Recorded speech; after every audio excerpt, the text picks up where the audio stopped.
اور اس پہ چند مقدسین نے آمین بھی کہا.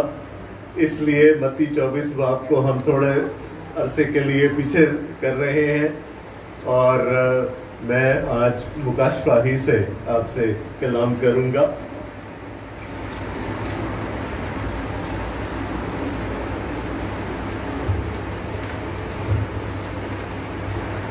مجھے ایک سیکنڈ دے دیجیے گا, مجھے شیئر کرنی ہے عبادت کسی کے ساتھ. اچھا جی, ابھی تک ہم کرسمس کے بعد سے خداوند یسوع مسیح کی دوسری آمد پر غور کر رہے تھے اور آج اس سلسلے کا آخری باز ہوگا, کیونکہ آپ کو معلوم ہے کہ بدھ سے لینٹ کا سیزن شروع ہو رہا ہے. پھر ہم روزوں کے متعلق اور لینٹ سے متعلق اگلے ہفتے سے سیکھنا شروع کریں گے.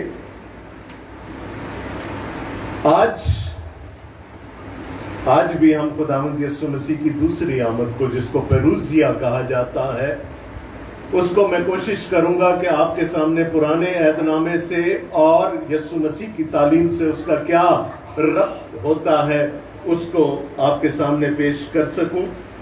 میرے ساتھ کھولیے گا یوحنا عارف کا مکاشفہ اور اس کا 5واں باب. یوحنا عارف کا مکاشفہ اور اس کا 5واں باب. خداوند کے کلام میں لکھا ہے, اور جو تخت پر بیٹھا تھا میں نے اس کے دائنے ہاتھ میں ایک کتاب دیکھی جو اندر سے اور باہر سے لکھی ہوئی تھی اور اسے 7 مہریں لگا کر بند کیا گیا تھا. پھر میں نے ایک زوراور فرشتہ کو بلند آواز سے یہ منادی کرتے دیکھا کہ کون اس کتاب کو کھولنے کے لائق ہے, کھولنے اور اس کی مہریں توڑنے کے لائق ہے. اور کوئی شخص آسمان پر یا زمین کے نیچے اس کتاب کو کھولنے یا اس پر نظر کرنے کے قابل نہ نکلا. اور میں اس بات پر زار رونے لگا کہ کوئی اس کتاب کو کھولنے یا اس پر نظر کرنے کے لائق نہ نکلا. تب ان بزرگوں میں سے ایک نے مجھ سے کہا, رو مت, دیکھ یہودا کے قبیلے کا وہ ببر جو داؤد کی اصل ہے اس کتاب اور اس کی 7 مہروں کو کھولنے کے لیے غالب آیا. اور میں نے اس تخت اور 4 جانداروں اور ان بزرگوں کے بیچ میں گویا ذبح کیا ہوا ایک برہ کھڑا دیکھا. اس کے 7 سینگ اور 7 آنکھیں تھیں. یہ خدا کی 7 روحیں ہیں جو تمام روئے زمین پر بھیجی گئی ہیں. اس نے آ کر تخت پر بیٹھے ہوئے کے دائنے ہاتھ سے اس کتاب کو لے لیا. جب اس نے کتاب لے لی تو وہ 4 جاندار اور 24 بزرگ اس برہ کے سامنے گر پڑے, اور ہر ایک کے ہاتھ میں بربط اور عود سے بھرے ہوئے سونے کے پیالے تھے. یہ مقدسوں کی دعائیں ہیں. اور وہ یہ نیا گیت گانے لگے کہ تو ہی اس کتاب کو لینے اور اس کی مہریں کھولنے کے لائق ہے, کیونکہ تو نے ذبح ہو کر اپنے خون سے ہر ایک قبیلہ اور اہل زبان اور امت اور قوم میں سے خدا کے واسطے لوگوں کو خرید لیا, اور ان کو ہمارے خدا کے لیے ایک بادشاہی اور کاہن بنا دیا, اور وہ زمین پر بادشاہی کرتے ہیں. اور جب میں نے نگاہ کی تو اس تخت اور ان جانداروں اور بزرگوں کے گرد گرد بہت سے فرشتوں کی آواز سنی جن کا شمار لاکھوں اور کروڑوں تھا. اور وہ بلند آواز سے یہ کہتے تھے, ذبح کیا ہوا برہ ہی قدرت اور دولت اور حکمت اور طاقت اور عزت اور تمجید اور حمد کے لائق ہے. پھر میں نے آسمان اور زمین کے نیچے کی اور سمندر کی سب مخلوقات کو, یعنی سب چیزوں کو جو ان میں ہیں, یہ کہتے سنا کہ جو تخت پر بیٹھا ہے اور اس کی اور برہ کی حمد اور عزت اور تمجید اور سلطنت عبدالآباد رہے. اور 4 جانداروں نے آمین کہا اور بزرگوں نے گر کر سجدہ کیا. آمین. میں نے آپ کو بتایا کہ ہم پرانے عہد نامہ سے اور یسوع کی اپنی تعلیم سے یسوع مسیح کی دوسری آمد کے بارے میں آج سیکھنے جا رہے ہیں. اور اگر مجھے کوئی موضوع دینا پڑے، کوئی ٹاپک کوئی دینا پڑے اس باب کو، تو وہ شاید یہ ہوگا کہ جب خداوند ہمارے ماتم کو پرستش میں بدل دیتا ہے۔ ہم یوحنا کو دیکھتے ہیں کہ وہ کسی وجہ سے زار رویا، اور پھر اس کے بعد ایک واقعہ ہوا جسے کہ پوری کائنات خدا کی اور برہ کی پرستش کرنے پر مجبور ہو گئی۔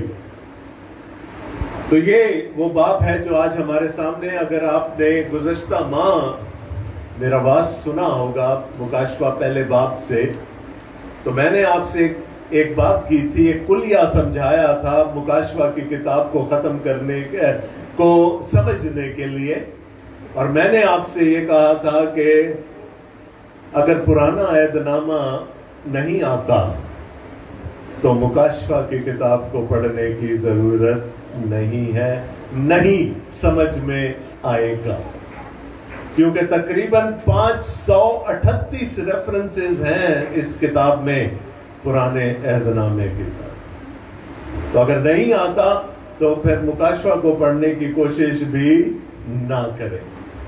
جب پرانے عہد نامہ سے اچھی طرح سے واقف ہو جائیں تو پھر مکاشفہ کی کتاب آپ کے لیے باعث برکت ہوگی۔ پہلے باب سے میں نے شیئر کیا تھا گزشتہ ماہ کے آخری اتوار کو، اور ہم نے جلالی یسوع کو دیکھا تھا، یوحنا کی نگاہوں سے جلالی یسوع کو دیکھا تھا جو اپنی کلیسیا کو تسلی دیتا ہے۔ اس کے بعد یسوع نے یوحنا کو ایک حکم دیا کہ جو کچھ تو دیکھتا ہے لکھ، اور پھر یسوع نے 7 کلیسیائیں جو ایشیائی کوچک میں تھیں اس وقت، ان کے لیے 7 پیغامات لکھوائے جو مکاشفہ کی کتاب کے 2 اور 3 ابواب میں ہمیں ملتے ہیں۔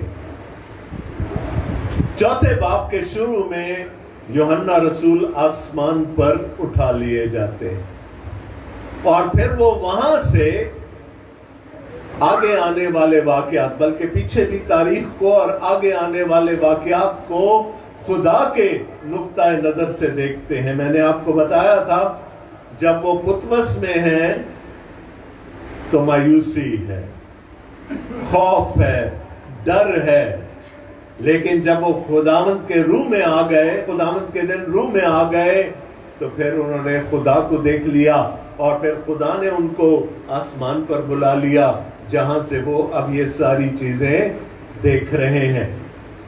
اور آسمان پر بھی کہاں بلایا؟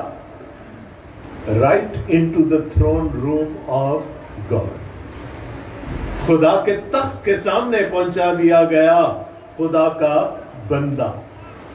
اب وہ وہاں سے ساری چیزیں دیکھ رہا ہے۔ پچھلا باب اگر آپ دیکھیں، 4 باب دیکھیں تو وہاں پر باپ کی حمد ہے، وہاں ان کیریکٹر سے ہمیں روشناس کرایا جا رہا ہے جو خدا کے دربار میں موجود ہیں۔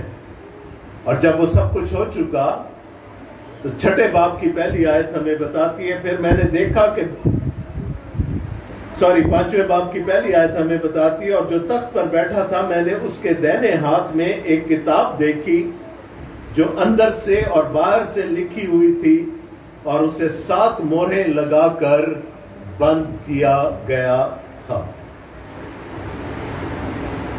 اب ہم جانتے ہیں کہ خدا روح ہے، اس نے کیا دیکھا؟ روشنی دیکھی تھی، مختلف پتھروں سے وہ جو تخت تھا وہ بنا ہوا تھا، لیکن وہ خدا کے دائنے ہاتھ کا ذکر کرتا ہے، اور خدا کا دائنا ہاتھ شاید ہاتھ کے طور پر نہ دیکھا ہو یوحنا نے، لیکن جب بھی ہم خدا کے دائنے ہاتھ کی بات کرتے ہیں تو اس کی قدرت کی، اس کی طاقت کی بات کرتے ہیں۔ اور یہاں وہ کہتا ہے کہ خدا کے تخت کے سامنے سے ایک طومار آیا، ایک کتاب آئی۔ آپ کو معلوم ہے کہ پرانے زمانے میں کتابیں نہیں ہوتی تھی، نوٹ بکس نہیں ہوتی تھی، جو کچھ بھی لکھنا ہوتا تھا تمہاروں پر لکھا جاتا تھا، سکرولز کہا جاتا ہے ان کو انگریزی میں۔ اور پھر ان کو فولڈ کر دیا جاتا تھا، اپنے اوپر ہی ان کو جیسے کپڑے کا تھان بنتا ہے اس طرح ان کو فولڈ کر دیا جاتا تھا۔ اب یہاں پر بھی ایک تمار کا ذکر ہو رہا ہے، اور یہ تمار کہاں سے نکلا ہے؟ یہ خدا کے تخت سے نکلا۔ اب یہ کوئی عام تمار نہیں ہے، ظاہر ہے خدا کی طرف سے آیا ہے، تو یہ کوئی عام تمار نہیں ہے۔ اور اس کی ڈسکرپشن بھی ہمیں دے رہے ہیں مقدس یوحنا۔ وہ کیا کہتے ہیں؟ وہ اندر باہر سے لکھا ہوا تھا اور اس کو 7 مہریں لگا کر بند کیا گیا تھا۔ اب اس تمار کے بارے میں 2-3 باتیں آپ کو بتانا چاہتا ہوں، اور وہ بھائی نے جیسے کہا پرانے عہد نامے سے ہیں۔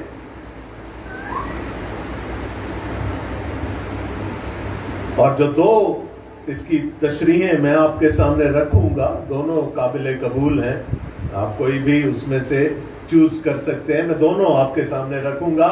لیکن وہ کرنے سے پہلے بتا دوں، ایک اور دستاویز تھی جو اندر باہر سے لکھی ہوئی تھی، یاد آیا؟ 10 احکام، بالکل صحیح کہا۔ پتھر کی لوحوں پر لکھے گئے تھے اور دونوں طرف خدا کی انگلی سے لکھے گئے تھے۔ تو جب ہم کہتے ہیں کہ وہ دونوں طرف لکھا ہوا تھا تو اس کا مطلب ہے کہ وہ خدا کی طرف سے ہے، کیونکہ خدا نے جب اپنے 10 احکام دیے تھے، اور 10 احکام بھی خدا کو جاننے کے بارے میں تھے، خدا کی بادشاہی کو جاننے کے بارے میں تھے، اس کو قبول کرنے کے بارے میں تھے، اور یہ تمہار بھی خدا کی بادشاہی سے ہی متعلق ہے۔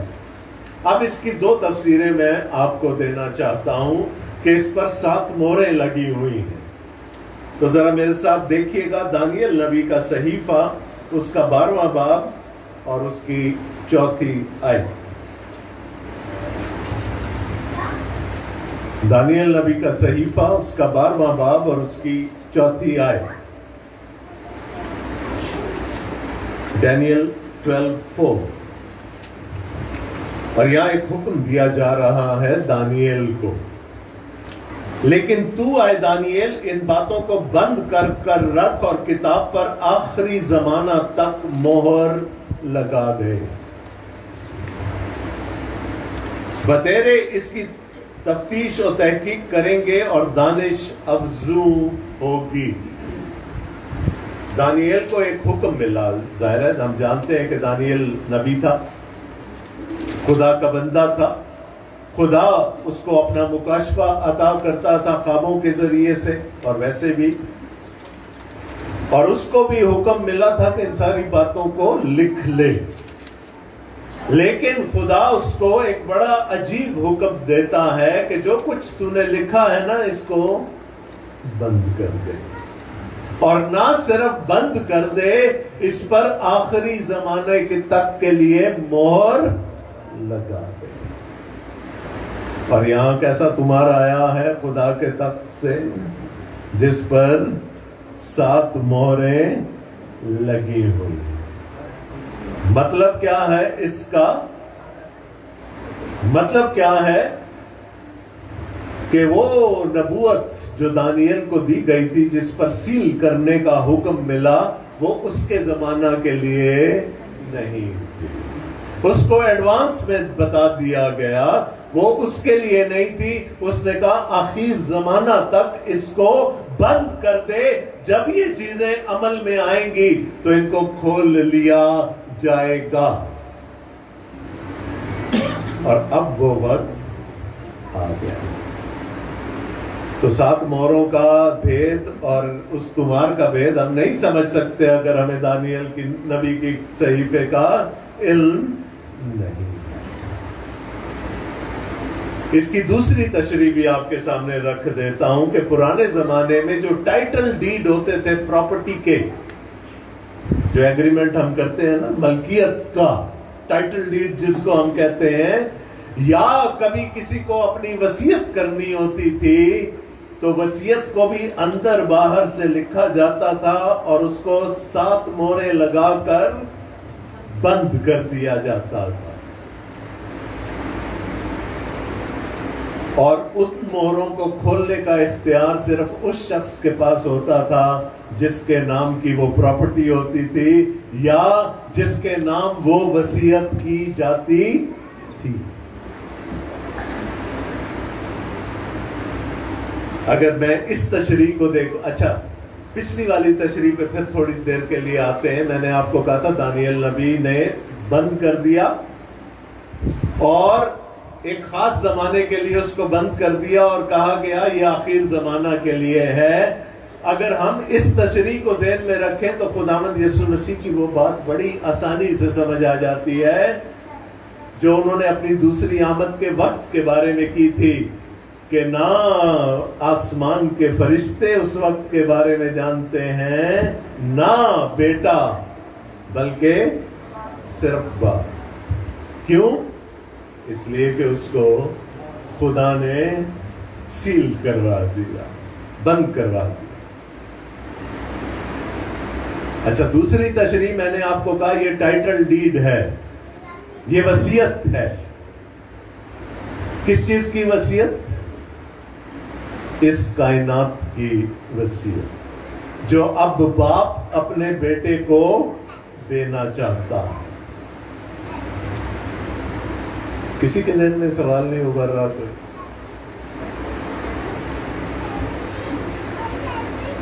یہ تو پہلے ہی بیٹے کا ہے، پھر اب کیوں دیا جا رہا ہے بیٹے؟ آیا ذہن میں یہ سوال کہ نہیں کہ سب کچھ تو ویسے ہی بیٹے کو دے دیا گیا، تو پھر اب کیوں مختار نامہ دیا جا رہا ہے بیٹے کو؟ یہ بیٹے کا نہیں ہے، نہیں تھا۔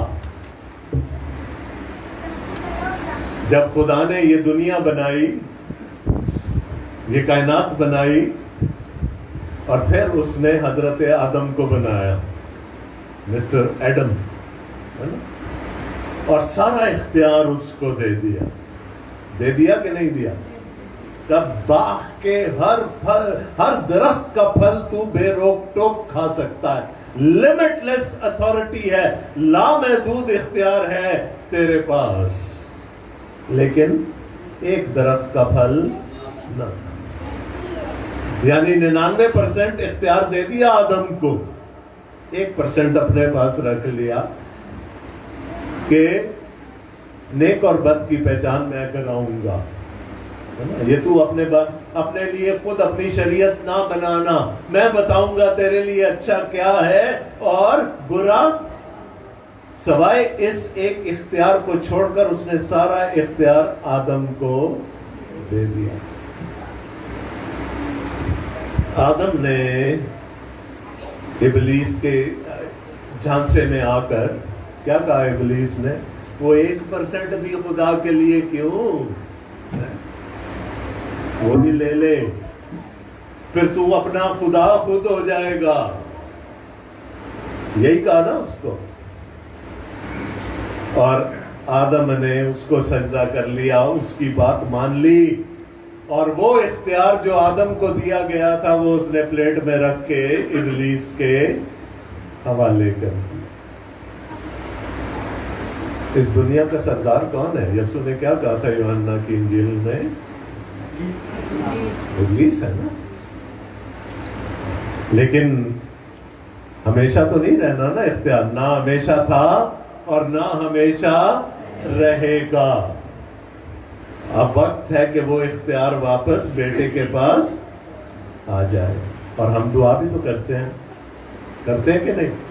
خبر فرشتے کو بلند آواز سے یہ منادی کرتے دیکھا کہ کون اس کتاب کو کھولنے اور اس کی مہریں توڑنے کے لائق ہے۔ دیکھیں میں نے آپ کو کہا تھا صرف جو مالک ہوتا تھا یا جس کے نام وصیت کی جاتی تھی وہ کھول سکتا تھا۔ اب صرف فرشتہ نہیں آیا، لکھا زوراور مائٹی اینجل آ گیا۔ آواز کیا لگائی خدا کے دربار میں؟ کون؟ ابھی تک وہ خدا کے تخت پہ ہے، وہ تمہارا کون ہے؟ کون اس کتاب کو کھولنے اور اس کی موریں توڑنے کے جواب کیا ہے؟ تھوڑی دیر کے لیے سناٹا ہو گیا، خاموشی چھا گئی۔ تیسری آیت میں لکھا ہے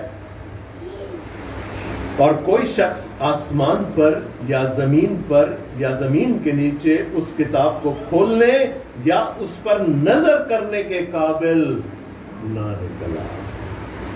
کوئی نہیں، کوئی نہیں، کسی کے پاس یہ اختیار نہیں ہے کہ اس کتاب کو اس پر نظر کر لے۔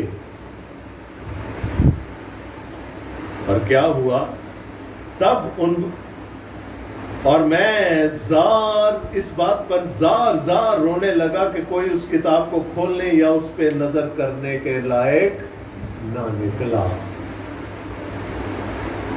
مصیبت میں سے اٹھایا گیا ہے نا، پتمس کے ٹاپو میں سے اٹھایا گیا ہے۔ اس نے کہا اگر یہ کتاب نہ کھولی، اختیار میرے خداوند کے پاس واپس نہ آیا تو مجھے تو ہمیشہ اسی حالت میں رہنا پڑے گا۔ وہ کہتے ہیں وہ ماتم کرنے لگا، رونے لگا، زار رونے لگا یوحنا۔ آج کلیسیا بھی تو روتی ہے نا، جب ہم دیکھتے ہیں کہ ہمارے ارد گرد اتنی برائی ہے، اتنا گناہ ہے، اور جو گناہ کرتے ہیں شریر، زبور کی کتاب آپ پڑھ لیں، جگہ جگہ یہ سوال نظر آئے گا، اے خداوند کب تک ایسا ہوگا کہ شریر برومند ہوگا اور صادق سزا پائیں گے؟ بار بار یہ سوال آپ کو زبور کی کتاب میں ملے گا۔ مکاشوہ کی کتاب میں وہ روحیں جو خدا کے مذبح کے نیچے ہیں، شہیدوں کی روحیں، وہ پوچھتی ہیں خدا سے، اے خداوند تو کب ہمارا انصاف کرے گا؟ تو کلیسیا روتی ہے، اور کلیسیا کو رونا چاہیے۔ کیوں؟ اس لیے کہ کلیسیا کا مالک کہتا ہے مبارک ہیں وہ جو غمگین ہیں، کیونکہ وہ تسلی، وہ لفظ تھوڑا کمزور وہاں پر ہے ترجمے میں، مبارک ہیں وہ جو ماتم کرتے ہیں۔ کس پر ماتم کرتے ہیں؟ اپنے ارد گرد کے گناہ پر اور ابلیس کی قوت پر، طاقت پر، اس کی قدرت پر، گناہ کے اختیار پر وہ ماتم کرتے ہیں۔ لیکن وعدہ کیا ہے؟ وہ کیا پائیں گے؟ ان کے غم کو، ان کے ماتم کو خدا پرستش میں بدل دے گا۔ اب کوئی نہیں ہے نا، مایوس ہو گیا خدا کا بندہ، اب کیا ہوگا؟ تب ان بزرگوں میں سے ایک نے مجھ سے کہا مت رو، دیکھ یہودا کے قبیلے کا وہ ببر جو داؤد کی اصل ہے، اس کتاب اور اس کی 7 مہروں کو کھولنے کے لیے خدا کے تخت، اگر 4 باب آپ پڑھیں تو خدا کے تخت کے چاروں سمتوں میں 4 جاندار ہیں جن کے اوپر آنکھیں ہی آنکھیں ہے نا، اور اس کے بعد ان کے باہر 24 تخت ہیں، اور 24 تختوں پر کون بیٹھتا ہے؟ 24 بزرگ۔ اور کہا یہ جاتا ہے کہ وہ 24 بزرگ یعقوب کے 12 بیٹے ہیں اور یسوع مسیح کے 12 شاگرد۔ اب یوحنا نہیں بتاتا ہمیں کہ کس نے کہا، لیکن ان میں سے ایک کھڑا ہو کر کہنے لگا مت رو، مت رو، کیونکہ ایک ہے جو غالب آیا ہے، ایک ہے جو اس تمہار کو لینے اور اس کی موریں کھولنے کے لائق ہے، وردی ہے۔ ایسی تھوڑا سا ذرا تک بندی کریں، 24 میں سے کون ہوگا، کس نے کہا ہوگا؟ یہ تک بندی ہے، مجھے کوٹ نہ کیجیے گا۔ کیوں؟ میرے نزدیک تو یہودا اٹھا ہوگا، یعقوب کا 4تھا بیٹا، ہاں میرا بیٹا ہے اس لائق جو میری نسل سے،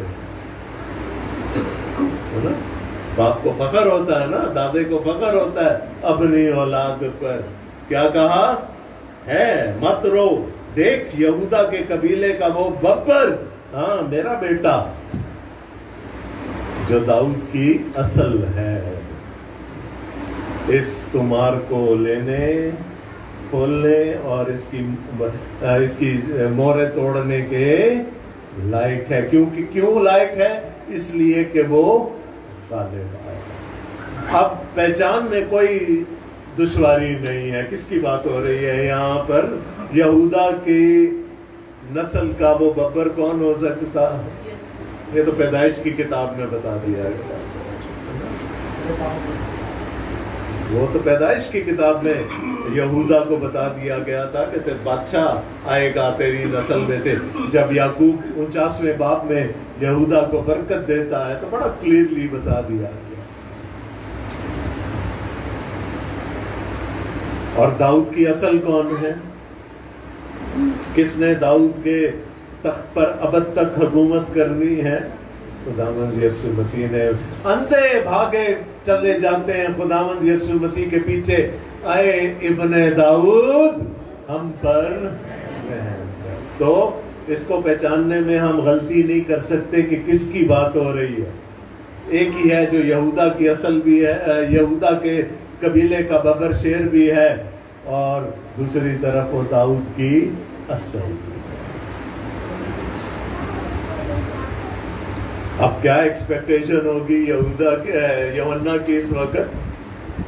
ہاں جی, اب تو ایک شیر آئے گا نا سامنے, ببر شیر آئے گا. لیکن ہوا کیا؟ اور میں نے اس تخت اور چاروں جانداروں اور ان بزرگوں کے بیچ میں گویا ذبح کیا ہوا ایک برہ دیکھا. اس کے 7 سینگ اور 7 آنکھیں تھیں. یہ خدا کی 7 روحیں ہیں جو تمام روئے زمین پر بھیجی گئی ہیں.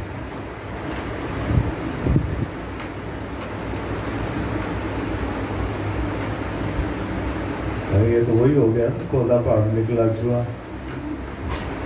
وہ ایکسپیکٹ کر رہا ہوگا ببر آئے گا, قوت سے طاقت سے بادشاہ آئے گا, لیکن نظر کیا آیا؟ ایک برہ, اور وہ برہ جو ذبح کیا ہوا. اب تھوڑی دیر کے لیے تو جم گیا ہوگا نا خون. یوحنا کا بھی برہ ہے, گردن سے خون ٹپک رہا ہے اور کھڑا ہوا ہے. ذبح کیا ہوا برہ. تو یسوع مسیح نے کس مقام پر وہ تمہار اپنے ہاتھ میں لے لیا, یا وہ قابل ہو گیا اس تمہار کو اپنے ہاتھ میں لینے میں؟ جب اس نے صلیب پر اپنی جان. تمہارا اب اس کے ہاتھ میں ہے, موریں کھلتی چلی جا رہی ہیں, اور ایک وقت وہ آئے گا کہ یہ بادشاہی بھی اس کی ہو جائے. تو ہم دیکھتے ہیں کہ اب وہاں پر ایک ذبح کیا ہوا برہ کھڑا ہے.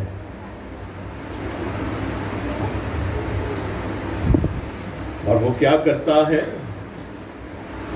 ہاں جی, اس کی ڈسکرپشن بھی ہمیں دی گئی. اس کے 7 سینگ ہیں اور 7 آنکھیں ہیں. یہ خدا کی 7 روحیں ہیں. 7 مسیحی اسکالرز کے نزدیک کاملیت کا عدد ہے, لیکن جو یہودی اسکالرز ہیں وہ اس کو قدس کا, پاکیزگی کا عدد کہتے ہیں. وہ 12 کو لیتے ہیں کاملیت کا عدد, اور اس کو پاکیزگی کا, قدس کا, مقدس ہونے کا عدد لیتے ہیں. اب اس کے 7 سینگ ہیں. تو سینگ کس چیز کی علامت ہوتا ہے؟ طاقت کی ہے. تو وہ ذبح کیا ہوا, لیکن اس کے پاس کامل قدرت ہے, کامل طاقت ہے اس کے پاس. لیکن سینگ ایک اور چیز کی علامت بھی ہے.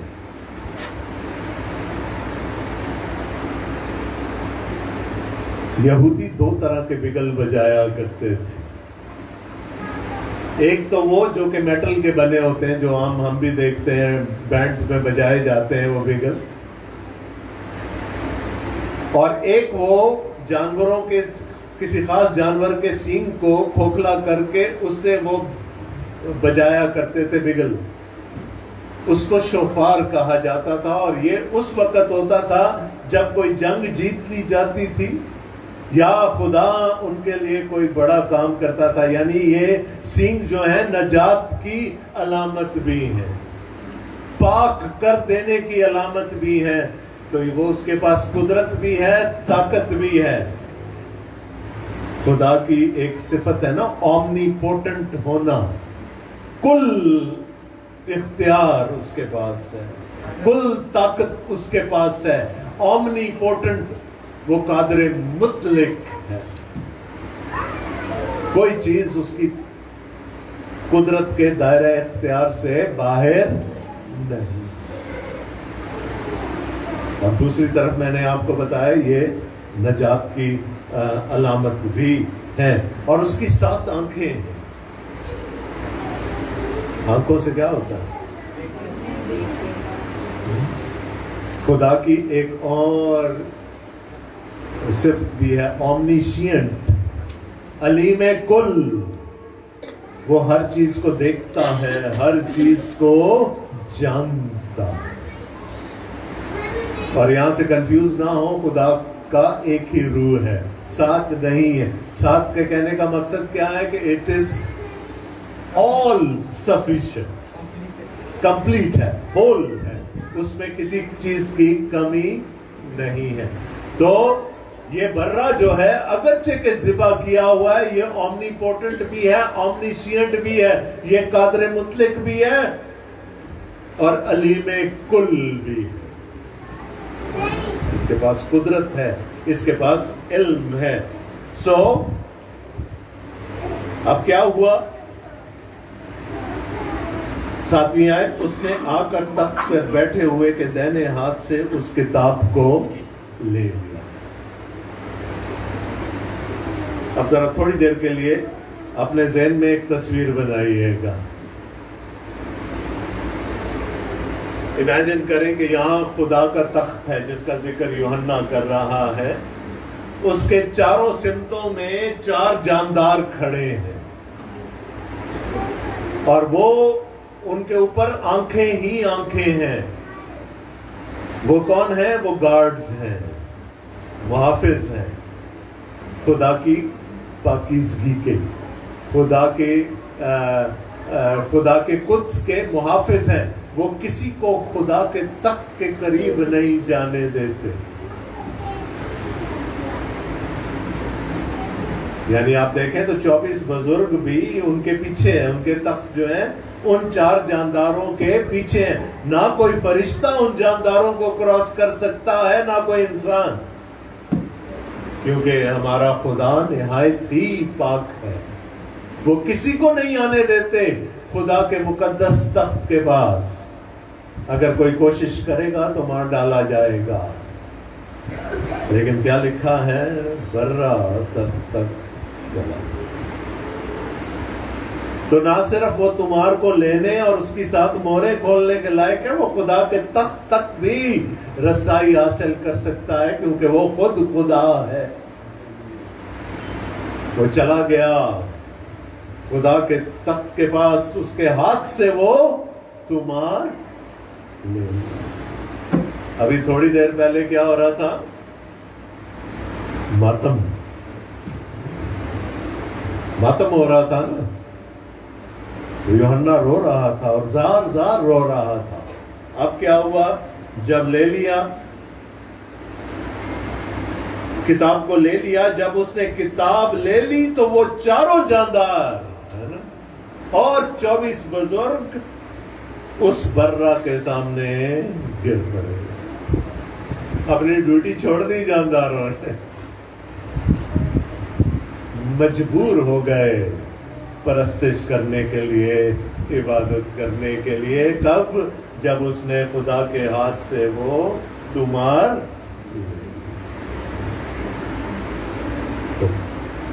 ماتم عبادت میں، پرستش میں بدل گیا۔ اب کیا ہے، جب اس نے کتاب لے لی تو وہ چاروں جاندار اور 24 بزرگ اس برہ کے سامنے گر پڑے، اور ہر ایک کے ہاتھ میں بربط اور اود سے بھرے ہوئے سونے کے پیالے تھے، یہ مقدسوں کی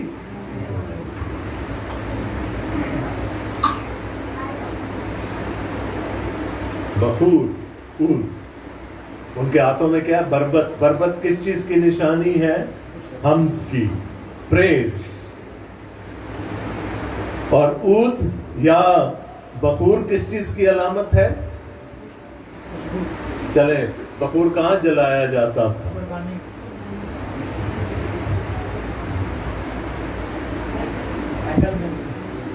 جی بالکل، ہیکل میں۔ کہاں پر؟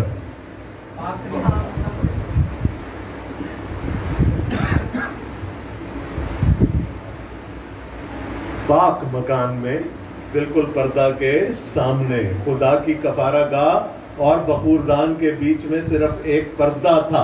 اور کیوں جلایا جاتا تھا بخور؟ تاکہ خداوند کے نزدیک راحت انگیز خوشبو ہو۔ باہر تو جانور کٹ رہے ہیں نا، خون ہے، جلائے جا رہے ہیں جانور پورے کے پورے، لیکن اندر کیا ہے؟ صبح شام بخور جلایا جاتا ہے تاکہ خداوند کے حضور راحت انگیز خوشبو۔ لیکن یوحنا کہتا ہے یہ مقدسوں کی دعائیں ہیں، یعنی ہماری دعا اس بخور کی مانند ہے جو خدا کے حضور میں، مقدسوں کی دعا اس بخور کی مانند ہے جو خدا کے حضور میں جلایا جاتا ہے، یعنی ہماری دعاؤں سے بھی خداوند کی حضوری میں راحت انگیز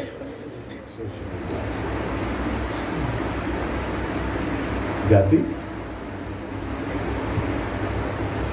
سوال یہ ہے جاتی میری دعا سے؟ دو کاہنوں کا ذکر ہے پرانے عہد نامہ میں، ایک کا نام ندب تھا اور دوسرے کا نام ابیہو تھا، ہارون کے بیٹے تھے نا۔ کیا ہوا تھا ان کے ساتھ؟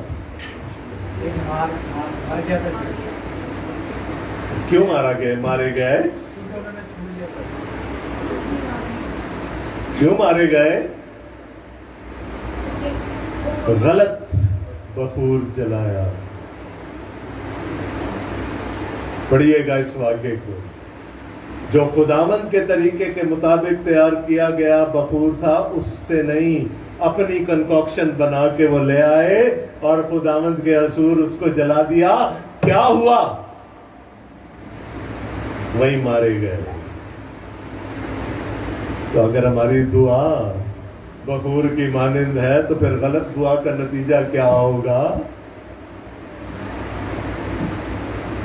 کیا ہوگا؟ مارے جائیں گے۔ تو دعا یا تو خدا کو جلال دینے کے لیے ہوتی ہے یا اپنے آپ کو جلال دینے کے لیے۔ تو اگر اپنے آپ کو جلال دینا ہے تو پھر یقین رکھیے گا کہ مارے جائیں گے۔ غلط دعا، غلط بخور جلانے کی طرح ہمارے مارے جانے کا باعث بن۔ بڑے ہوشیار تھے نا شاگرد، انہوں نے کہا کہیں مارے نہ جائیں، یسوع تو ہی سکھا دے دعا کیسے کرنی۔ یہی کہا نا۔ اور ہماری تو دعا سے میں نکلتی ہی نہیں، میں مجھے، میرے پڑوسی کو نہیں، مجھے دینا ہے، یہ ہوتے تو وڈی گڈی چاہیے، وہ میں اتنی ہوتی ہے دعا میں، وہ جائے گی بخور بن کے خداوند کے حضور، راحت انگیز خوشبو بن کے۔ اب یہ بڑے سینہ چوڑا کر کے کہتے ہیں نا ہماری دعائیں، مقدسوں کی دعائیں جو ہیں وہ خداوند کے حضور بخور کی مانند ہے۔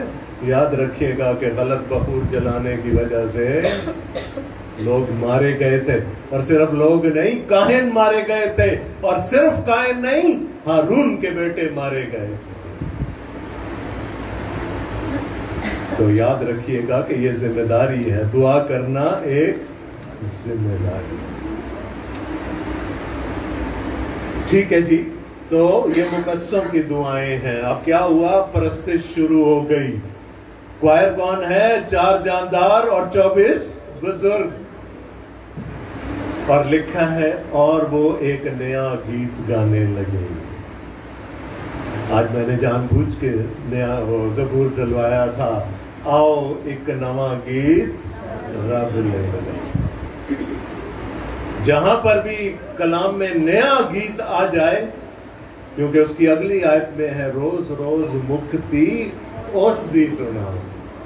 نیا گیت جب کبھی بھی لکھا ہوا ملے گا، اس کا مطلب ہے کہ کہیں پر کوئی نجات کا تجربہ ہوا ہے، خدا نے اپنے لوگوں کو چھڑایا ہے، اپنے لوگوں کو مخلصی دی ہے، تو پھر وہ نیا گیت گاتے ہیں۔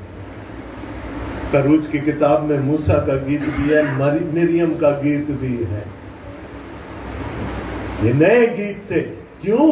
اس لیے کہ خدا ان کو مخلصی کے تجربے سے گزار کر لائے۔ تو جہاں کہیں نیا گیت لکھا ہوا ملے، سمجھ جائیے گا کہ اس کے پیچھے نجات کا کوئی نہ کوئی تجربہ ضرور ہوگا۔ اور وہ نیا گیت کیا ہے؟ تو ہی اس کتاب کو، پچھلے باب میں باپ کی حمد ہو رہی ہے، تعظیم ہو رہی ہے، اب یہاں پر کوائر کیا گا رہی ہے؟ اب برہ بھی اس تعظیم کا حصہ بن گیا۔ تو ہی اس کتاب کو لینے اور اس کی مہریں کھولنے کے لائق ہے، کیونکہ تو نے ذبح ہو کر اپنے خون سے ہر ایک قبیلہ اور اہل زبان اور امت اور قوم میں سے خدا کے واسطے لوگوں کو خرید لیا، اور ان کو ہمارے خدا کے لیے ایک بادشاہی اور کاہن بنا دیا، اور وہ زمین پر بادشاہی کرتے۔ نیا گیت کیوں گا رہے ہیں؟ کہ کوئی تو مل گیا نا، اور وہ کون ہے؟ خداوند یسوع مسیح اس کو کھولنے کے لائق ہے۔ اور کیوں؟ اس لیے کہ اس نے اپنی جان دے دی، اس کو پروف کرنا پڑا، کیونکہ تو نے ذبح ہو کر اپنے خون سے ہر ایک قبیلہ اور اہل زبان اور امت اور قوم میں سے خدا کے واسطے لوگوں کو خرید لیا۔ نجات مکمل ہو گئی۔ اب اس کے بعد کوئی اور وسیلہ نہیں چاہیے۔ تو یاد رکھیے گا، اس تمہار کو لینے اور اس کی مہریں کھولنے اور نجات دینے کے لیے اس پورے آسمان پر زمین پر اور زمین پر کے نیچے اور کوئی نہیں ہے، صرف ایک وہ ذبح کیا ہوا برہ ہے جو ان سب باتوں کو کرنے کے لائق۔ اور جب میں نے نگاہ کی تو اس تخت اور ان جانداروں اور بزرگوں کے گردا گرد بہت سے فرشتوں کی آواز سنی، جن کا شمار لاکھوں اور کروڑوں تھا، اور وہ بلند آواز سے کہتے تھے۔ اب کوائر تو گا ہی رہی تھی، لاکھوں اور کروڑوں فرشتے بھی شامل ہو گئے۔ کیا جلالی منظر ہوگا، کیا خوبصورت گیت ہوگا، کیا خوبصورت دھن ہوگی، اور کیا ہی خوبصورت پرستش ہوگی وہاں۔ اور جب فرشتے شامل ہو گئے پرستش میں، تو وہ کیا کہتے ہیں؟ ذبح کیا ہوا برہ ہی قدرت اور دولت اور حکمت اور طاقت اور عزت اور تمجید اور حمد کے کوئی چیز چھوڑ دی؟ He is worthy of everything. وہ لائق ہے، وہ لائق ہے کہ اس کی عبادت کی جائے، اس کی پرستش کی جائے، اس کی عزت کی جائے، اس کی حمد کی جائے۔ اب صرف یہیں پہ بات نہیں رکی، 13ویں آیت ہے کہ پھر میں نے آسمان اور زمین اور زمین کے نیچے کی اور سمندر کی سب مخلوقات کو، یعنی سب چیزوں کو جو ان میں ہے، یہ کہتے سنا کے کلیسیا بڑی ہو گئی ہے، دائرہ بڑا ہو گیا۔ پہلے 4 جاندار تھے، پھر 24 بزرگ تھے، پھر لاکھوں کروڑوں کے حساب سے فرشتے آ گئے، اب ہر جاندار آ گیا، چاہے آسمان یا زمین کے نیچے جو بھی ہے وہ آ گیا۔ اور کیوں نہ آئے، پولس رسول کیا کہتے ہیں فلپیوں کے خط میں؟ ہر ایک گھٹنا جھکے، ہر ایک زبان اقرار کرے گی کہ یسوع مسیح ہی خدا، اس کے نام پر ہر گھٹنا جھکے گا۔ اور یہاں کیا لکھا ہے؟ آسمان اور زمین کے نیچے کی اور سمندر کی سب مخلوقات، یعنی سب چیزوں کو جو ان میں ہیں، یہ کہتے سنا کہ جو تخت پر بیٹھا ہے اس کی اور برہ کی حمد اور عزت اور تمجید اور سلطنت عبدالآباد رہے۔ مکاشفہ کی کتاب کی ایک خاصیت یہ ہے کہ یہ ہمیں تسلی دیتی ہے، دکھ میں، تکلیف میں، پریشانیوں میں، ٹرائلز میں، جب اذیت ہوتی ہے کلیسیا کی، اس میں تسلی دیتی ہے۔ اور دوسرا اس کا کریکٹرسٹک یہ ہے کہ یہ اسپونٹینیسلی لوگوں کو حمد کے لیے مجبور کر دیتی ہے۔ کیا ہوا؟ 4 جانداروں سے بات شروع ہوئی تھی، بڑھتے بڑھتے کہاں تک چلی گئی، اب تو پیچھے کوئی نہیں بچا، فرشتے بھی شامل ہو گئے، سب مخلوقات اس تمجید میں شامل ہو گئیں۔ اور تمجید کس کی ہو رہی ہے؟ ذبح کیے ہوئے۔ آخر میں تو خیر لکھا ہے جو تخت پر بیٹھا ہے، یعنی خدا کے اور اس کے برہ کی حمد اور عزت اور تمجید اور سلطنت عبدالآباد رہے۔ اور چاروں جانداروں نے آمین کہا، اور بزرگوں نے گر کر آپ تمجید ہو رہی ہے، سجدہ ہو رہا ہے، آمین کہا گیا۔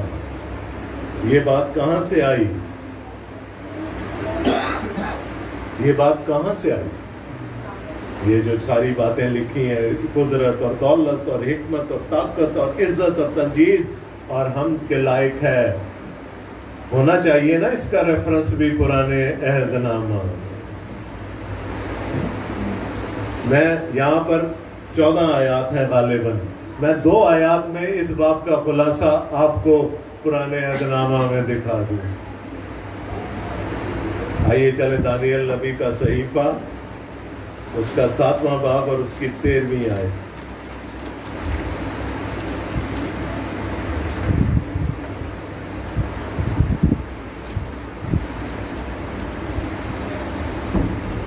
دانیل نبی کا صحیفہ، اس پہ ہم ختم کریں گے، اس کا 7واں باب اور اس کی 13ویں آیت سے۔ میں نے رات کو رویا میں دیکھا، اور کیا دیکھتا ہوں کہ ایک شخص آدم ذات کی مانند آسمان کے بادلوں کے ساتھ آیا اور قدیم الایام تک پہنچا، وہ اسے اس کے حضور لائے۔ رویا میں دیکھا ایک شخص آدم زاد سا، ابن آدم۔ خداوند یسوع مسیح جب بھی یہودیوں سے بات کرتے تھے اپنے آپ کو ابن آدم کہتے تھے۔ کیوں؟ جب کبھی یہودیوں سے مکالمہ ہوا، خداوند یسوع مسیح نے اپنے آپ کو سن آف مین، ابن آدم کہا۔ کیوں؟ اس لیے کہ وہ ان کو بتانا چاہتے تھے کہ جس آدم ذات کو دانیل نے اپنی رویا میں دیکھا تھا وہ میں۔ یہ میں نہیں کہہ رہا اپنے بارے میں، تمہارا نبی کہہ گیا ہے، دانیل کہہ گیا ہے کہ آدم ذات سا، لیکن ہے تو آدم ذات، لیکن وہ زمین کا نہیں ہے۔ وہ کہاں سے آیا؟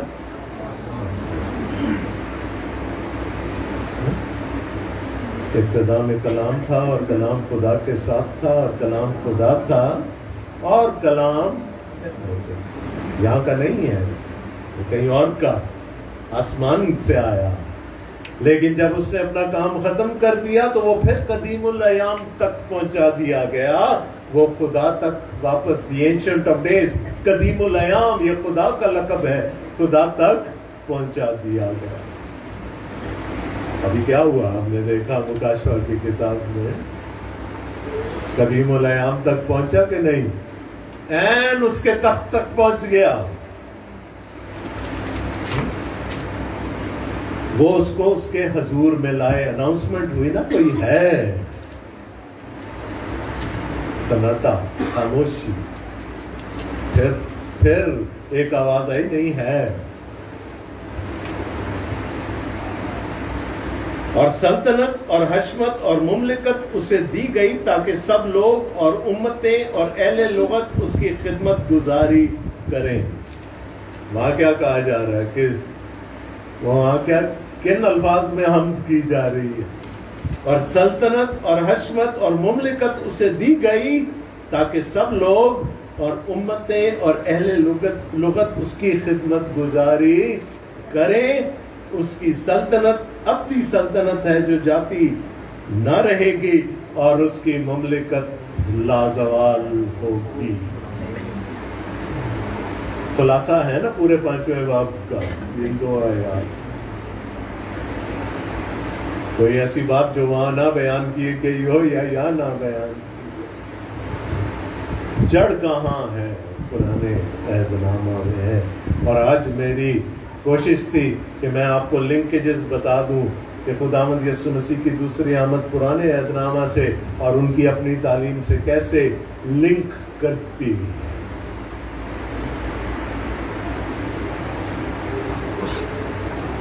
ذبح کیا ہوا برا لائق ہے. آمین. خداوند آپ سب کو بڑی برکت دے.